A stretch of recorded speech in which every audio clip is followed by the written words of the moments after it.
Nadar gubbaa gira loosha ilkeente mira haa umbilash. Akkana kuno. Ninde malol milan karaka yalal taa Umbilash, taa umbilash. Dadar gubbaa gira loosha ilkeente mira. Taa umbilash, taa umbilash. Ayuna jala tilal makko tilal talo. Umbilash.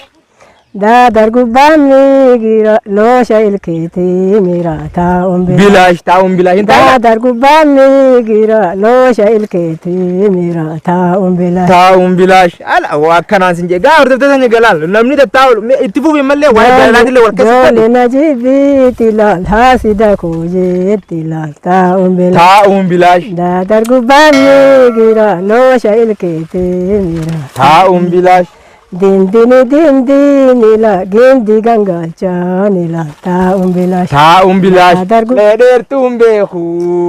Gababdu nilosa. Wana kajalala.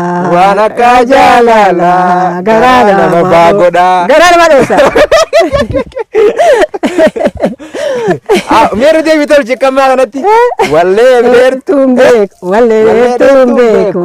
Gababdu nilosa. Wana kajalala. Garana madosa. Nama dosa seda. Lalla way numa tolti. Dalaan bakka narra wal fixxu teesi gama. Akkasitti sirratti wal fixxi. Duba guu narra wal fixxe kamiin taata kumaan keessaa qabadda. Takku akki jettu yoggaa sanillee. Utubaa sibiila mucucaan korani jaalala nam lama takkatti gorani takkarraa gorani jettaan. Pa. Tanaa tole yaabaleessa. Mi'a mallee tabira.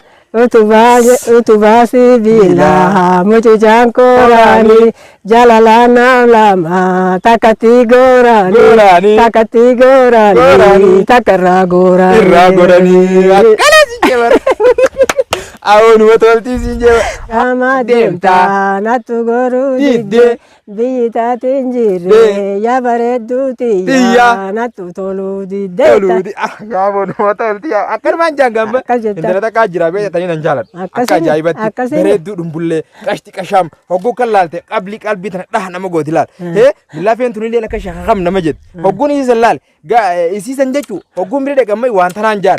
Karaa gaama deemta natu goru didde biyita tinjirre natu tolu didde. Hordoftoonni keenyaa yaalaa dhagee jira yaa jalaa jaan. Jala jala. Jaan lumboo waa takkumaa rakkoon qabu jaan haadha murtee.